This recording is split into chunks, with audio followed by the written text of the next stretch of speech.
मकान जिहा कमरा जिहा बनिया सी, ਉਹਦੇ ਵਿੱਚ एक बंदा सी ਜਿਹਦੇ हथ भी काम नहीं सन करते तो पैर भी काम नहीं सन करते तो अखां तो भी नबीना सी, सिर्फ जुबान ठीक सी।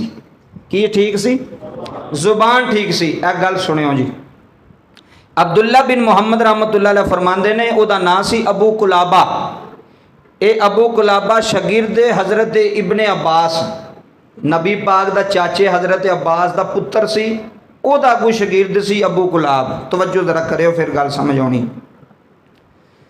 कहते मैं जो वेख्या भी इकला बंदा है, अखां तो भी नबीना है, हथ पैर भी ये इस तरह मजूर है, जिसम का एक लोथड़ा है। तो मैं वो कोल गया, मैं कोल जाके कहन लगा जनाब कैसा गुजरान हो रहा है, कैसा निज़ाम थोड़ा पे चलता। बंदे पूछते हैं एक दूसरे कैसा सिलसिला चलता पे, सिस्टम कैसा चलता पे। तो बंदे पता क्या आते हैं, है जी हालात हूँ थोड़े जड़े ना माड़े आए ने। की आए ने? हर बंदा कहता है है जी जंग की वजह तो महंगाई हो गई, हालात जरा माड़े आए ने। हालांकि गल ये भी नहीं करनी चाहिए, गल ये भी नहीं करनी चाहिए। ये भी शिकवे में बंदा फड़िया जाता है, ये भी गल करते हैं जी हालात हूँ जरा थोड़े टैट होए ने, डिस्टर्ब होए ने, हालात माड़े आ रहे हैं जी। तो जो चंगे सन उदों तो किन्नी तरीफ की रब की, उदों तो शुक्र किन्ना अदा किया जो हुण शिकवे करन लग पे हो जी हालात माड़े आ गए। तवज्जो करो, उन्होंने पूछया हज़रत अबू कुलाब नूं, जिंदगी च भी गल सुनो जी, मैं भी सबक सीखा तो तुसी भी। कोई भी बंदा तुहानूं पुछदा ना, तुसी ये नहीं कहना भी मेरे हालात बड़े माड़े ने। जिंदगी जो मर्जी भावें रुड़ जाओ, हर चीज़ तबाह हो जाए, यह नहीं कहना भी असी मरने पे जी, साढ़े हथ बड़ा टैट हो गया जनाब, साढ़े घर के हालात बड़े माड़े आ। यह शिकवा है रब नाल। औलिया अल्लाह नूं पुछो, फकीरां बंदियां नूं पुछो, शिकायत है रब नाल कि जिन्हें 30 साल तेरा हथ खुला रखा तो हुण 2 साल तेरा हथ टैट हो गया तो तू हुण शिकवे करन लग पे जी हथ टैट हो गया साडा। सुनियो गल, गल्लां बरीक बंदियां वास्ते ने, जरा सुनियो गल। पैर भी कोई नहीं, हाथ भी कोई नहीं, अखां दा नूर भी कोई नहीं, सिर्फ एक जुबान है। अब्दुल्ला बिन मुहम्मद कहते हैं मैं अबू कुलाब नूं पुछया भाई कैसा गुजरान हो रहा तुहाडा सिस्टम।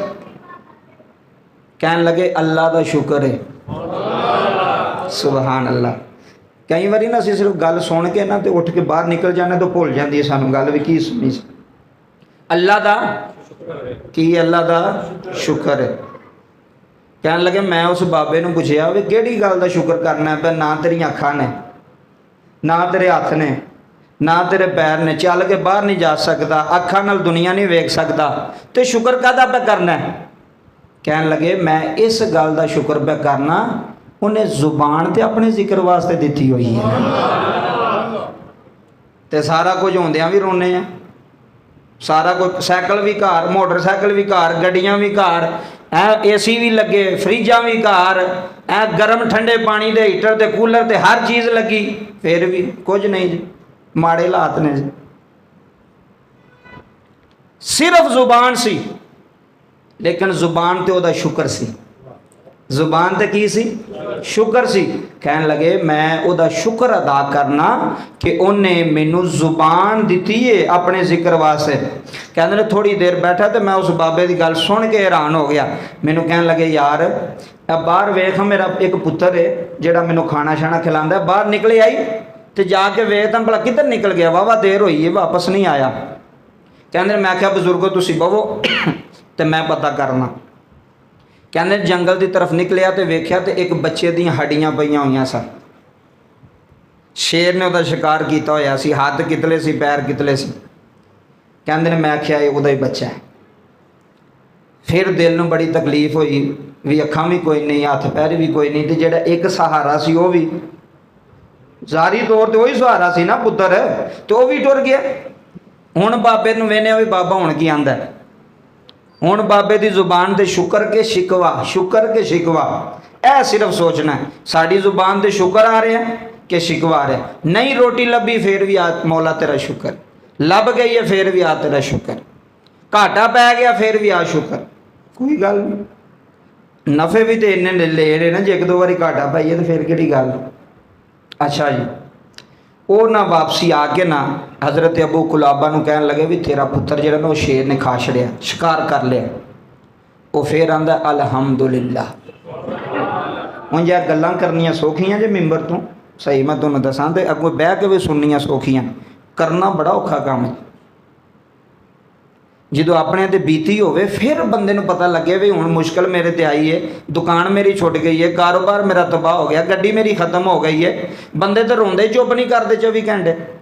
ਸਹੀ ਬਾਤ, ਜਿਹੜਾ ਜਾਏਗਾ ਉਹਦੇ ਅੱਗੇ ਰੋਣਗੇ, ਕੀ ਬਣਿਆ ਜੀ, ਰੋ ਪਏ ਜੀ, ਉਹਦੇ ਮੁੱਕ ਗਏ ਆ ਜੀ, ਬਸ ਖਤਮ ਹੋ ਗਈ ਕਹਾਣੀ।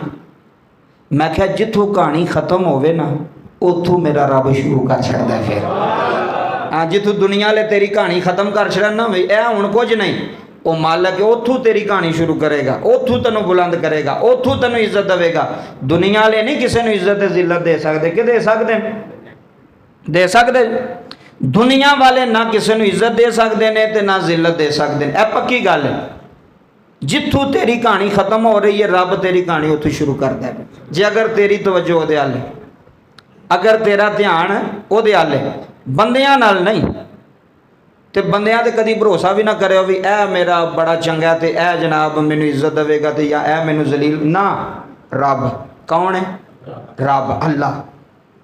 ਜੇ ਤੇਰਾ ਅੱਲਾ ਨਾਲ ਤਲਕ ਹੈ, ਤੇਰਾ ਰੱਬ ਨਾਲ ਕਾਇਮ ਹੈ, ਤਾਂ ਉਹ ਬੜੀ ਵੱਡੀ ਗੱਲ ਹੈ। ਗੱਲ ਤੋਂ ਜੀ ਜ਼ਰਾ ਕੋੜੀ ਹੈ, ਹੁਣ ਪਤਾ ਨਹੀਂ ਹਜ਼ਮ ਹੁੰਦੀ ਹੈ ਕਿ ਨਹੀਂ ਹੁੰਦੀ, ਪਰ ਇੱਕ ਫਕੀਰ ਨੇ ਇੱਕ ਗੱਲ ਸਮਝਾਈ ਸੀ ਮੈਨੂੰ, ਉਹ ਗੱਲ ਬੜੀ ਵੱਡੀ। ਸੁਣਿਓ ਗੱਲ, ਉਹ ਮੇਰੇ ਜ਼ਿਹਨ 'ਚ ਆਉਂਦੀ ਕਦੀ ਕਦੀ। ਕਹਿਣ ਲੱਗੇ ਕਾਰੀ ਸਾਹਿਬ ਤੁਹਾਨੂੰ ਇੱਕ ਨੁਕਤਾ ਦੇਣ ਲੱਗੇ। ਮੈਂ ਕਿਹਾ ਦਿਓ। ਇਹ ਸੁਣਿਓ ਜੀ ਨੁਕਤਾ। ਕਹਿਣ ਲੱਗੇ ਦੋ ਬੰਦੇ ਨਾ ਕਿਸੇ ਦੇ ਸਕੇ ਨਹੀਂ ਹੁੰਦੇ। ਗੱਲ ਤੁਹਾਨੂੰ ਕਿਹਾ ਜ਼ਰਾ ਕੜਵੀ, ਹਜ਼ਮ ਕਰਨੀ ਇਹਨੂੰ। ਦੋ ਬੰਦੇ ਕਿਸੇ ਦੇ ਸਕੇ ਨਹੀਂ ਹੁੰਦੇ। ਮੈਂ ਕਿਹਾ ਕਿਹੜੇ? ਉਹਨਾਂ ਆਖਿਆ ਇੱਕ ਗਾਹਕ, ਦੁਕਾਨ ਵਾਲੇ ਵਿੱਚ ਬੈਠੇ ਨੇ, ਉਹਨਾਂ ਨੂੰ ਪਤਾ ਲੱਗ ਗਾਹਕ ਕਿਸੇ ਦਾ ਸਕਾ ਨਹੀਂ। ਉਹਨੂੰ ਇੱਕ ਦੁਕਾਨ ਤੋਂ ਨਾ ਲੱਭੇਗੀ, ਉਹ ਦੂਸਰੀ ਦੁਕਾਨ 'ਤੇ ਟੁਰ ਜਾਏਗਾ, ਭਾਵੇਂ 20 ਸਾਲ ਦਾ ਵੀ ਤਲਕ ਹੋਵੇ, ਉਹ ਤਲਕ ਨਹੀਂ ਵੇਖੇਗਾ। ਉਹ ਆਖੇਗਾ ਚੀਜ਼ ਮੈਨੂੰ ਚੰਗੀ ਲੱਭਣੀ ਚਾਹੀਦੀ। ਗਾਹਕ ਕਿਸੇ ਦਾ ਸਕਾ, ਬੋਲੋ ਗਾਹਕ ਕਿਸੇ ਦਾ ਸਕਾ। ਹੁਣ ਅਗਲੀ ਗੱਲ ਉਸ ਤੋਂ ਵੀ ਉੱਤੇ ਵੇ, ਤਾਂ ਉਸ ਤੋਂ ਵੀ ਕੋੜੀ। ਫਰਮਾਇਆ ਨੰਬਰ 1 ਗਾਹਕ ਕਿਸੇ ਦਾ ਸਕਾ ਨਹੀਂ ਹੁੰਦਾ, ਤੇ ਨੰਬਰ 2 ਨਮਾਜ਼ੀ ਵੀ ਕਿਸੇ ਦਾ ਸਕਾ ਨਹੀਂ ਹੁੰਦਾ। ਹੁਣ ਅਗਲੀ ਗੱਲ ਜ਼ਰਾ ਔਖੀ ਤੁਹਾਨੂੰ ਕਿਹਾ ਸੀ, ਇਹ ਵੀ ਕਿਸੇ ਦੇ ਸਕੇ ਨਹੀਂ ਹੁੰਦੇ, ਭਾਵੇਂ 30 ਸਾਲ ਵੀ ਗੁਜ਼ਾਰ ਲਵੋ, ਇਹ ਵੀ ਨਹੀਂ ਜੇ ਕਿਸੇ ਦੇ ਬਣਦੇ। ਇਹ ਆਂਦੇ ਨੇ ਠੀਕ ਹੈ, ਇੱਕ ਗਿਆ ਤੇ ਦੂਸਰਾ ਆਇਆ, ਸਾਨੂੰ ਕੀ। ਉਹ ਮੈਨੂੰ ਨੁਕਤਾ ਯਾਦ ਆਉਂਦਾ ਤੇ ਉਹ ਦਿਲ ਵਿੱਚ ਸੀ, ਇੱਕ ਗਾਹਕ ਕਿਸੇ ਦਾ ਸਕਾ ਨਹੀਂ ਤੇ ਇੱਕ ਨਮਾਜ਼ੀ ਸਕਾ ਨਹੀਂ। ਸਹੀ ਬਾਤ ਹੈ, ਅਲਲ ਐਲਾਨ। ਇਹ ਜੁਮਲੇ ਲੈ ਜਾਏ। ਉਹਨਾਂ ਆਖਿਆ ਜੀ ਪੁੱਤਰ ਤੁਹਾਡਾ ਜੇ ਸਕਾ ਹੋਵੇ ਤੇ ਜਿਹਦੇ ਪਿੱਛੇ ਨਮਾਜ਼ ਪੜ੍ਹੀ ਉਹਦੇ ਸ਼ਿਕਵੇ ਕਰੀ ਦੇ, ਦੱਸੋ ਨਾ। ਤੇ ਕਿਉਂ ਕਰਦੇ ਨੇ? ਸਕਾ ਨਹੀਂ ਤੇ ਕਰਦੇ ਨੇ। ਤੇ ਜੇ ਸਕੇ ਹੋਣ ਤਾਂ ਕਦੀ ਨਾ ਕਰ, ਮਰ ਜਾਣ ਉਹਨਾਂ ਦੀ ਜ਼ੁਬਾਨ ਤੇ ਗੱਲ ਨਾ ਆਵੇ ਆਪਣੇ ਇਮਾਮ ਦੇ ਬਾਰੇ, ਭਾਵੇਂ ਦੁਨੀਆ ਸਾਰੀ ਪਈ ਕਰਿਓ, ਆਖੇ ਯਾਰ ਅਸੀਂ ਉਹਦੇ ਪਿੱਛੇ ਖਲੋਤੇ ਹਾਂ, ਅਸੀਂ ਉਹਦੇ ਪਿੱਛੇ ਨਮਾਜ਼ ਪੜ੍ਹੀਏ। ਸਕਾ ਜਿਹੜਾ ਹੋਵੇ ਨਾ, ਉਹ ਗੱਲ ਨਹੀਂ ਸੁਣਦਾ ਤੇ ਨਾ ਗੱਲ ਕਰਨ ਦਿੰਦਾ। ਇਹ ਤਵੱਜੋ ਕਰਿਓ, ਗੱਲ ਬੜੀ ਵੱਡੀ। ਉਹਨਾਂ ਨੇ ਕਿਹਾ ਬਈ ਤੁਹਾਡਾ ਪੁੱਤਰ ਜਿਹੜਾ ਨਾ ਉਹ ਤੇ ਕਤਲ ਹੋ ਗਿਆ। ਉਹਨਾਂ ਕਿਹਾ ਅਲਹਮਦੁਲਿਲਾ। ਕੀ ਕਿਹਾ ਜੀ? ਅਲਹਮਦੁਲਿਲਾ। ਉਹਨਾਂ ਕਿਹਾ ਜੀ ਮੈਨੂੰ ਤੁਹਾਡੀ ਸਮਝ ਨਹੀਂ ਆਉਂਦੀ ਵੀ ਇਹ ਕੀ ਤੁਹਾਡਾ ਸਹਾਰਾ ਸੀ, ਉਹ ਵੀ ਖਤਮ ਹੋ ਗਿਆ, ਫਿਰ ਵੀ ਅਲਹਮਦੁਲਿਲਾ। ਫਰਮਾਇਆ ਅਲਹਮਦੁਲਿਲਾ ਕਿਉਂ ਨਾ ਕਵਾਂ, ਜੇ ਮੇਰਾ ਪੁੱਤਰ ਮੇਰਾ ਨਾਫਰਮਾਨ ਨਿਕਲ ਆਉਂਦਾ, ਜੇ ਜ਼ਿੰਦਾ ਰਹਿੰਦਾ ਤੇ ਮੇਰੀ ਨਾਫਰਮਾਨੀ ਕਰਦਾ, ਤੇ ਫਿਰ ਫੜਿਆ ਜਾਣਾ ਸੂ ਕਿ ਨਹੀਂ ਸੂ ਜਾਣਾ? ਚੰਗਾ ਹੋਇਆ ਟਾਈਮ ਨਾਲ ਹੀ ਟੁਰ ਗਿਆ, ਫਰਮਾ ਬਰਦਾਰੀ 'ਚ ਹੀ ਟੁਰ ਗਿਆ। ਨੁਕਤਾ ਸਮਝੋ, ਕਿਤੇ ਵੇ ਟੁਰ ਗਿਆ? ਫਰਮਾ ਬਰਦਾਰੀ 'ਚ ਹੀ ਟੁਰ ਗਿਆ, ਚੰਗਾ ਹੋ ਗਿਆ, ਟੁਰ ਗਿਆ।